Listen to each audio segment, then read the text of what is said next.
Assalamualaikum warahmatullahi wabarakatuh, kawan Rahman semua dan para pembaca jakartainsight.com. Kita sekarang ada di program Belak-Belakan Jakarta. Oke, kali ini saya sedang bersama salah seorang narasumber yang istimewa, yaitu Bang Haji Mashkur Isna. Masya Allah, istimewa kayak martabak, Bang. Yoi, Bang. Apa kabar, Bang? Alhamdulillah baik. Bang Rahman gimana kabar? Kayaknya makin gagah aja nih. Amin. Jadi beliau kabul. ini salah satu anak muda Jakarta yang aktif ya dalam advokasi ketenagakerjaan.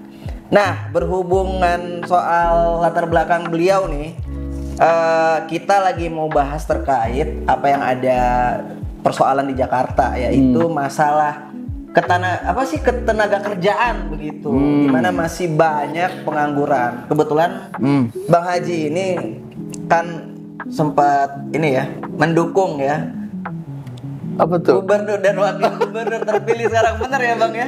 Insyaallah. Cukup die hard lah. Daya hati ya, Bang. Asal jangan daya banget, Bang. Tapi sekarang kayaknya memutuskan untuk menjadi mitra kritis kayaknya. Oh gitu ya? Masya Allah. Ya. Gimana Bang? Salah satu ya. janji dari Gubernur Pramono kan salah satunya adalah mengentaskan pengangguran di Jakarta. Oke. Nah, selama 5 bulan 21 hari ini atau menjelang 6 bulan ya, setengah tahun. Apa sih yang Abang udah rasakan gitu dari kepemimpinan Pramono Rano di Jakarta?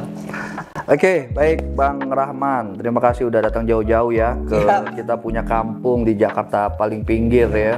Karena kalau seandainya ngelangkah sedikit aja udah beda tuh, Bang. Udah beda Depok. Oh, udah beda alam ya. Bukan beda kota doang. Kampung kita tercinta, jaga Karsa, jaga Sprite, Bang. Oke, menarik tadi diskusinya ya. Pemantik di awal langsung ditembak aja kita ya. Ya kalau melihat histori ya, memang sebelumnya kita sempat menjadi bagian untuk mendukung salah satu paslon untuk Pilkada Jakarta, yaitu Mas Pram dan Bang Dul. Itu ya lewat organ yang kita bentuk berangkat dari kesamaan kolektif dari para teman-teman yang memang asli Jakarta lewat Pemuda Kaum Betawi. Cerita sedikit ya, Pemuda Kaum Betawi ini memang hadir sebagai sebuah bentuk antitesis sebetulnya dari keresahan teman-teman intelektual muda Betawi terhadap kondisi kejakartaan. Masuk juga efektivitas, mohon izin, keormasan yang mengatasnamakan Betawi dan lain-lain. Nah, artinya iseng-iseng gitu ya, gara-gara ngopi gitu, ngobrol, ya sudah yuk kita coba bikin sebuah inisiatif gagasan lewat sebuah komunitas sederhana, tapi insya Allah sih punya gagasan besar gitu ya, meskipun saya yakin dan kita paham betul itu nggak mudah. Akhirnya pelan-pelan hadir gitu ya, dimulai ketika momentum kemarin Pilkada Jakarta, Bang. Kayaknya perlu ambil bagian gitu ya lewat strategik yang coba kita inisiatifkan lewat kampanye positif. Harapannya sih bisa menarik animo dari para generasi muda yang ada di Jakarta, pemuda-pemuda dan pemudi-pemudi yang ada di Jakarta itu partisipatif untuk menentukan nasibnya sendiri gitu. Nah, berangkat dari situ akhirnya berjalan sampai dengan titik hari ini. Yang kedua adalah basis gerakan kami, basis fokus kami itu jujur saja Bang, pada objektivitas, melihat bagaimana siapapun yang nanti memimpin Jakarta di kesempatan kali ini kan dapat amanah dan mandat kan Asman Bang Dul ya. Iya, betul. Nah, kita akan lihat, kita akan coba kaji bersama apakah memang memberikan makna, memberikan arti bagi perkembangan Jakarta, lebih khusus masyarakat lokal Jakarta yang kita sebut Betawi begitu. Nah, itu yang menjadi concern. Nah, berangkat dari situ saat ini memang teman-teman coba menganalisa, coba melihat gitu ya berdasarkan pemahaman dan perspektif kami tentunya. Bisa benar, bisa salah. Tergantung bagaimana titik tolak perspektif itu hadir. Itu ya, dan kami kemudian melihat objektivitas yang menjadi dasar perspektif itu kemudian muncul. Baik. Kalau hemat kami sih bukan dalam konteks kritis yang sifatnya tidak membangun ya, tapi coba pelan-pelan kritis yang konstruktif sebenarnya begitu. Dengan tentunya melihat pada konteks kekinian. Kalau dibilang keras itu kan itu masing-masing punya penilaian begitu. Tapi izinkan kami hadir untuk menjadi corong perspektif yang tetap bisa menjadi pengawal koridor. Siapapun yang memilih Jakarta itu tetap pada koridor mengutamakan Jakarta, merawat kearifan lokalnya. Siapapun nanti yang kemudian memimpin Jakarta, gak cuma Mas Pram dan Bang Dul, kita lihat nanti ke depannya gitu. Karena kewajiban kita adalah saling mengingatkan kan gitu Bang. Betul. Saling kemudian menguatkan kalau memang itu perlu dikuatkan, dan itu menjadi hal yang membawa kabar baik buat masyarakat Jakarta dan Betawi gitu. Situ.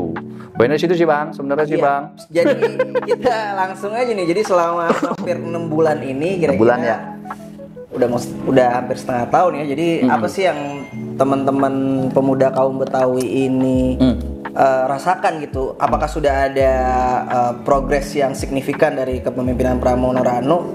Boleh kalau kita lihat ya, bener kalau bicara pemuda ini kan sangat concern ya terkait bonus demografi. Oh, iya. Apalagi pemuda di Jakarta, jangan sampai pemuda di Jakarta ini cuma jadi penonton di kampungnya sendiri gitu. Nah, apa sih yang udah Bang Mas Kur lihat gitu dan teman-teman pemuda kaum Betawi dari kepemimpinan Pramono Ranu? Nggak terasa ya, udah 6 bulan ya. Iya udah. Nah, nggak kerasa juga sih manfaatnya sebenarnya, belum. Jadi begini, karena fokus kita adalah di soal anak muda gitu ya, ke Jakarta dan ke Betawian, maka kita akan melihat di beberapa barometer. Yang pertama kita perlu kaji, kita perlu analisa lebih jauh lagi bagaimana kehadiran program tanda kutip yang sistemik dan struktural menjawab tantangan dan permasalahan tenaga kerjaan. Itu fundamental ya, karena saat ini memang itu krusial sekali bagi anak muda di Jakarta. Kami menggunakan istilah talenta muda. Kenapa? Karena kami yakin setiap generasi muda itu memiliki talentanya masing-masing. Tinggal bagaimana diorkestrasi dan dioptimalisasikan talenta itu bisa membawa kebermanfaatan di mana dia kemudian hidup, tumbuh dan berkembang. Kalau di Jakarta ya Jakarta gitu. Nah, itulah yang mungkin menjadi sorotan kita. Permasalahan yang menjadi krusial di aspek tenaga kerjaan.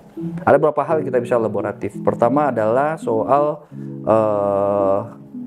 angka statistik pengangguran, penyerapan tenaga kerja dan sebagainya. Nah, ini kan perlu dikaji. Apa sih permasalahan utamanya gitu. Dan kami melihat bahwa permasalahan ini nggak bisa hanya diselesaikan dengan program-program yang sifatnya, mohon maaf, mohon izin ya, hanya sebatas gimmick tapi tidak menjawab gitu. Apa itu? Ya. Contohnya misalnya apakah permasalahan tadi itu selesai dengan adanya job fair? Kayaknya kami melihat, itu perlu dikaji lagi.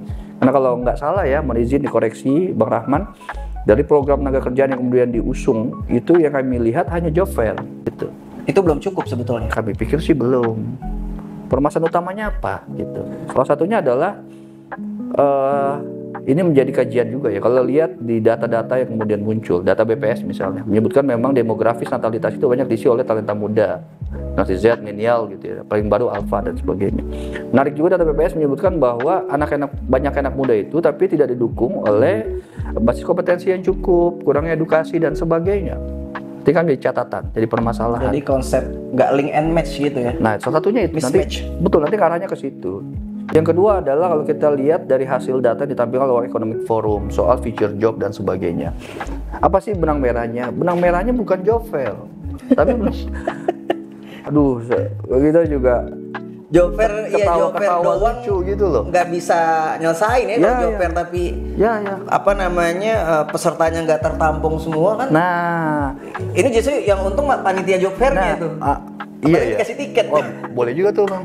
Boleh juga tuh ya jadi organizer job fair gitu ya. Betul. Nah, itu akhirnya bermuara pada konteks apa yang kemudian harus diambil sebagai sebuah kebijakan publik kan gitu. Kebijakan publik ya nggak bisa hanya sekedar gimmick-gimmick begitu, seremonial begitu. Perlu dikaji dulu. Nah, ini kayaknya perlu kajian lebih jauh. Kalau kami melihatnya, izin sependek pemahaman kami, fundamental utama adalah soal kompetensi. Soal gap kompetensi. Job fair dibuka seluas-luasnya.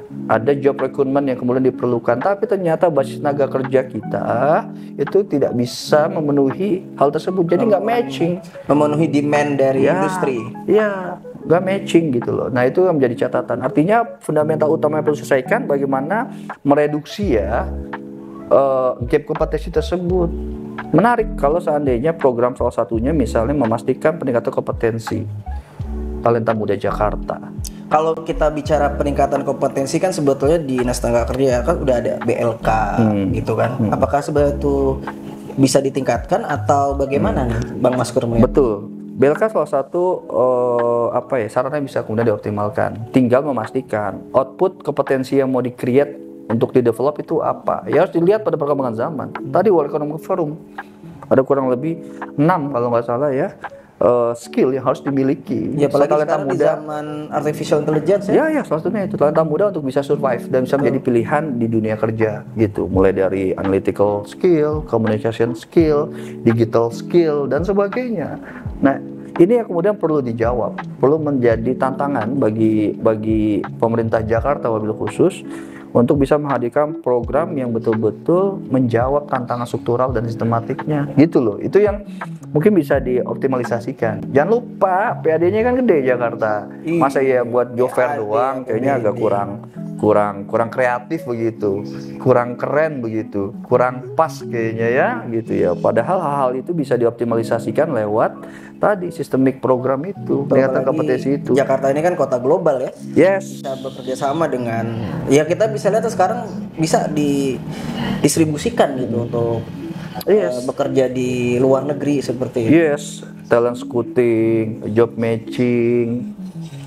Itu hal-hal yang fundamental sebenarnya nggak sulit kok untuk bisa dilakukan. Tinggal kemampuan memang memapping apa sih Pareto permasalahannya kalau kita bicara tenaga kerjaan. Dari situ baru kita elaborate kebijakan publik yang bisa menjawab gitu. Sekarang kita tanya, job fair udah jalan selama 6 bulan ini, datanya mana? Ya sudah bisa ditampilkan. Sejauh mana job fair sudah dilaksanakan bisa menjawab tentang struktural tadi soal menyerap sudah berapa juta orang gitu. Misalnya begitu. Ya, misalnya begitu. Itu kan juga perlu di report gitu. Padahal kalau cuman tatarannya adalah report yang mulus dan cantik, yang bahenol begitu, sebenarnya kalau bicara penjabat tenaga kerja itu akan sulit karena itu permasalahan nasional pun juga agak sulit menghadapi hal tersebut. Tapi kalau kemudian program sistemifikasi ini dijalankan sebagai salah satu carana untuk memastikan kompetensi itu bisa up gitu ya, maka bisa kita lihat, bisa kita tampilkan contoh misalnya talenta muda yang sertifikasi berapa, kompetensi berapa yang sudah terdevelop. Nah, artinya nanti job matching lebih enak, lebih rapi, lebih oke gitu. Meskipun mungkin tanda kutip apakah menjadi solusi salah satunya belum tentu juga, tapi paling nggak ikhtiar yang substantif, yang korektif itu bisa diupayakan dari awal. Iya, jadi cukup signifikan perubahannya kalau hal-hal itu dilakukan alih-alih hanya job fair semata.